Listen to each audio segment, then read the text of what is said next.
आज हम एक ऐसे इंसिडेंट के बारे में बात करेंगे जिस पे कुछ दिन पहले पूरे दुनिया की नजर थी, आपकी भी, तभी आप इस वीडियो तक पहुंचे हैं।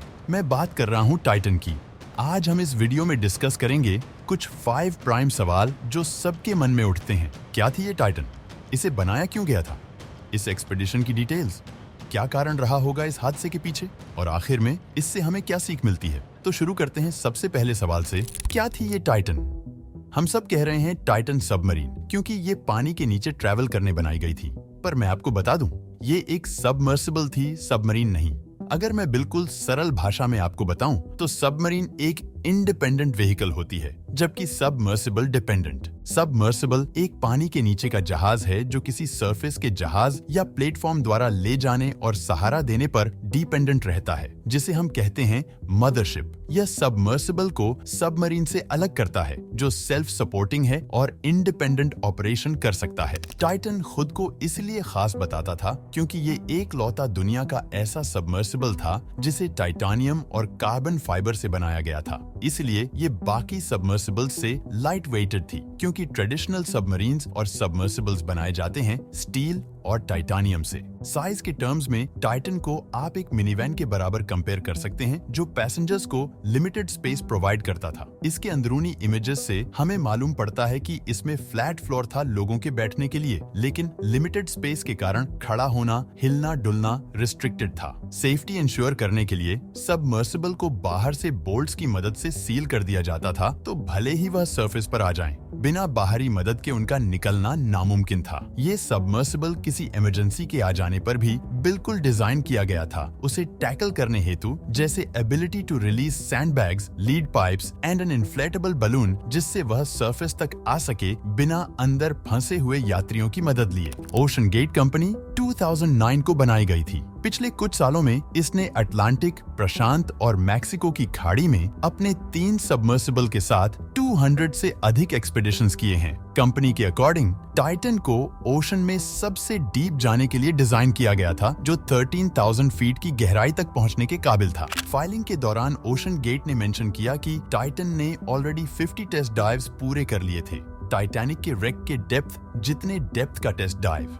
ये टेस्ट डाइव्स बहामास के गहरे पानी में एक प्रेशर चेंबर में रहकर हुई थी। अब बात करते हैं कि टाइटन बनाया क्यों गया था, किस पर्पस के लिए? इसे बनाया गया था एडवेंचर पर्पसेस के लिए, जहां दुनिया भर के वेल ऑफ लोग महंगे टिकट्स खरीदकर डीप सी में पड़े कई साल पुराने पॉपुलर शिप्स के रेकेजेस को देखने जाते थे। ये कुछ घंटों का एक एक्सपेडिशन था, जहां एक पर्सन की लागत लगभग $250,000 पड़ रही थी। जर्नी से पहले पैसेंजर्स से एक वेवर साइन कराया गया, जिसमें डेथ 3 बार मेंशन था। इसी से हमें इससे रिलेटेड रिस्क्स का अंदाजा मिल जाता है। इसमें लिखा गया था कि ये एक एक्सपेरिमेंटल डिजाइन है जो किसी भी अच्छे एस्टैब्लिश्ड ऑथेंटिक ऑर्गेनाइजेशन से सर्टिफाइड नहीं है। ये एक रिसर्च एंड सर्वे सबमर्सिबल था जो 5 लोगों को कैरी करने की क्षमता रखता था। एक पायलट और 4 मिशन स्पेशलिस्ट्स, जो कि कोई भी हो सकता था, आर्कियोलॉजिस्ट्स, मेरीन बायोलॉजिस्ट्स या ऐसा कोई भी इंसान जो इस महंगे टूरिस्ट एक्सपीरियंस को अफोर्ड कर सकता हो। अब बात करते हैं उस अनफॉर्चुनेट घटना के बारे में जो 18 जून को घटी थी। 17 जून का दिन था जब पोलर प्रिंस नाम की मदरशिप टाइटन सबमर्सिबल को लेकर रवाना होती है न्यू फाउंडलैंड के सेंट जॉन्स हार्बर पोर्ट से, क्योंकि 18 जून 2023 को वह एक्सपेडिशन स्केड्यूल था। वह जहाज पोर्ट से 700 किलोमीटर दूर ट्रैवल करती है टाइटैनिक रेकेज साइट, जो कि अटलांटिक ओशन में है, उसकी ओर, और रविवार को तैयार हो जाती है टाइटन के डीप सी एक्सपेडिशन के लिए। सबमर्सिबल पर सवार लोगों में ओशन गेट के 61 years old CEO Stockton Rush, 48 years old British Pakistani businessman Shahzada Dawood और उनके 19 इयर्स ओल्ड बेटा सुलेमान और 58 years old British businessman Hamish Harding शामिल थे। जहाज पर 5वां व्यक्ति Paul Henri Nargeolet, 77 years old former French navy diver, जो कि एक रिनाउंड एक्सप्लोरर थे। ये एक्सपेडिशन 18 जून 2023 को सुबह 9:30 बजे कनाडा के आइलैंड न्यू फाउंडलैंड से, जो कि नॉर्थ अटलांटिक ओशन में पड़ता है, वहां से छोड़ा गया था। पानी में जाने के महज 1 आवर 45 मिनट्स बाद ही उस सबमर्सिबल का पोलर प्रिंस के साथ संपर्क टूट जाता है। कभी कभी संपर्क टूटना आम बात होती है, तो ऊपर जहाज की टीम ने सबमर्सिबल के लौट आने तक का इंतजार किया, लेकिन जब शाम के 4:30 बजे इसे अपना टूर खत्म करके वापस आ जाना चाहिए था, लेकिन ये नहीं आया, तो फिर शाम के 7:10 में मदरशिप पोलर प्रिंस की टीम यूएस कोस्ट गार्ड को कांटेक्ट करती है और इस सबमर्सिबल को ढूंढने में एक जबरदस्त खोज की गई यूएस और कनाडा नेवी की मदद से। उस सबमर्सिबल में 96 आवर्स यानी 4 दिन की ऑक्सीजन सप्लाई थी इमरजेंसी टाइम के लिए, यानी पूरी टीम के पास 4 दिन का क्रिटिकल समय था उसे ढूंढ निकालने के लिए।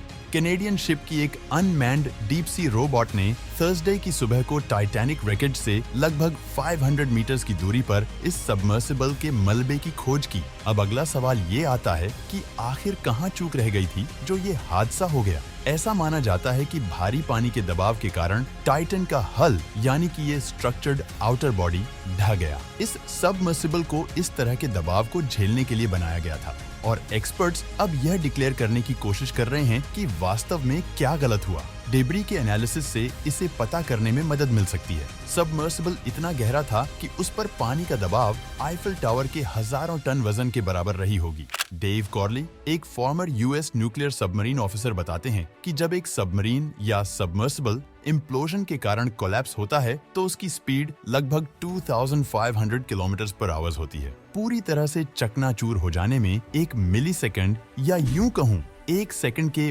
1000th भाग जितना समय लगता है और एक ह्यूमन ब्रेन को एक स्टिमुलस को रिस्पॉन्ड करने के लिए 25 मिलीसेकंड्स का समय लगता है। एक इंसान को सेंस और रिएक्ट करने में एटलीस्ट 150 मिलीसेकंड्स का समय लगता है। यानी ये टाइटन इतनी जल्दी कोलैप्स हुआ कि अंदर प्रेजेंट इंसानों को रिएक्ट करने का भी मौका नहीं मिला। सबमर्सिबल के भीतर हाइड्रोकार्बन वेपर्स की मात्रा अच्छी खासी होती है जो इम्प्लोजन के चलते इग्नाइट हो जाती है और इम्प्लोजन के बाद एक जोरदार एक्सप्लोजन होता है। ऐसे में एक ह्यूमन बॉडी भस्म होकर तुरंत राख में बदल जाता है। आम तौर पर इस तरह के डीप व्हीकल्स के प्रेशर व्हीकल का कंस्ट्रक्शन टाइटानियम जैसी मजबूत धातु से किया जाता है और पैसेंजर कंपार्टमेंट के चारों ओर प्रेशर इक्वली डिस्ट्रीब्यूट करने के लिए इसे एक गोले का आकार दिया जाता है। लेकिन ज्यादा लोगों को अंदर फिट करने के लिए ओशन गेट सबमर्सिबल ने सिलिंड्रिकल शेप अपनाया, जिसमें टाइटेनियम का यूज तो किया गया था लेकिन एंड कैप्स के तौर पे। एंड कैप्स के बीच एक कार्बन फाइबर ट्यूब डाली गई थी।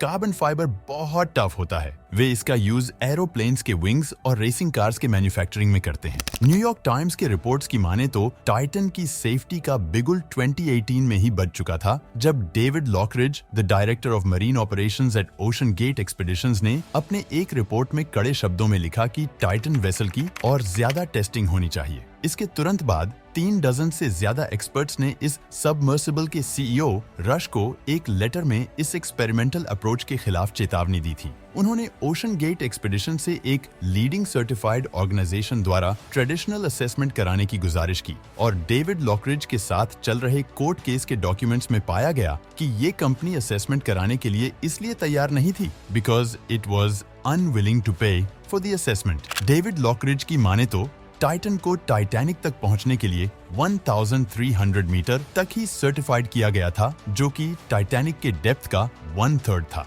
ये टाइटन का फर्स्ट ट्रिप नहीं था। इससे पहले भी इसने 2018 में सबसे पहले ट्रिप की तैयारी की थी, लेकिन टेक्निकल इरेगुलरिटीज के कारण वह पॉसिबल नहीं हो सका था। फिर इसने सबसे पहले अपनी ट्रिप को अंजाम दिया 2021 में और फिर एक बार 2022 में, और ये फेटल डाइव इस सबमर्सिबल की टाइटैनिक रेकेज की 14th ट्रिप रही होगी। अगला सवाल, इससे हमें क्या सीखने मिलता है? Suppressive culture. 2018 के कोर्ट डॉक्यूमेंट से चौंका देने वाले खुलासे होते हैं कि ओशन गेट ने डेविड लॉकरिज को फायर कर दिया था जब उन्होंने इस सबमर्सिबल के सेफ्टी कंसर्न्स पर सवाल उठाए। ये सप्रेसिव कल्चर दर्शाती है जहां फ्रंट लाइन एम्प्लॉइज द्वारा उठाए गए सेफ्टी कंसर्न्स को अक्सर खारिज कर दिया जाता है या उन्हें वह ध्यान नहीं दिया जाता जिसके वे हकदार हैं। नॉर्मलाइजेशन ऑफ डिविएंस, इसका सीधा मतलब यही है कि अब तक कुछ नहीं हुआ तो आगे भी नहीं होगा। अनसेफ और इरेगुलर प्रैक्टिसेस को नॉर्मलाइज कर दिया जाता है क्योंकि पूरी दुनिया ऐसा कर रही है। उन्हें तो कुछ नहीं हुआ तो हमें भी कुछ नहीं होगा, या अब तक तो हम करते आ रहे हैं, हमें तो कुछ नहीं हुआ। ये एटीट्यूड हमें एस्टैब्लिश्ड सेफ्टी प्रोटोकॉल्स को फॉलो करने से रोकती है। सेफ्टी फर्स्ट, ये हम बस बोलने के लिए ही नहीं बोलते, पर एक्सीडेंट्स हमें बताकर नहीं आते। वे बस आ जाती हैं और ऐसे आती हैं कि हमें रिएक्ट करने का भी समय नहीं देती। जैसे कि हमने देखा कि ओशन गेट को बार बार चेतावनी देने के बाद भी स्टॉकटन रश ने सेफ्टी कंसर्न्स को अब प्योर वेस्ट कहा। Space tourism, commercial space tourism commercial deep sea tourism के साथ काफी समानताएं साझा करती है। Wealthy customers, tight spaces, far flung destinations और लीगल डॉक्यूमेंट्स जिन्हें साइन किया जाता है, जो लोगों को स्पष्ट रूप से चेतावनी देते हैं कि वे अनरेगुलेटेड व्हीकल्स पर सवार होकर मौत का जोखिम उठा रहे हैं। अब समय आ गया है जब स्पेस टूरिज्म करवाने वाली कंपनियों को भी अपने प्रोसीजर्स के सेफ्टी चेक्स करवा लेने चाहिए। तो टाइटन सबमर्सिबल के कोलैप्स के बाद क्या अब एक्सट्रीम टूरिज्म की सुई सेफ्टी फर्स्ट अप्रोच की ओर जाएगी या सेफ्टी को ताक पर रखकर और नए इनोवेशंस की ओर जाएगी? आपका क्या मानना है? हमें कमेंट्स करके जरूर बताएं। कैसी लगी आपको ये इन्फॉर्मेशन? अगर वीडियो पसंद आई हो तो लाइक कर दीजिए इस वीडियो को। लाइक एंड सब्सक्राइब करना आपके लिए तो बिल्कुल फ्री होगा, लेकिन हमारे लिए ये बहुत मायने रखता है। मिलते हैं आपसे अगले वीडियो में, तब तक के लिए धन्यवाद।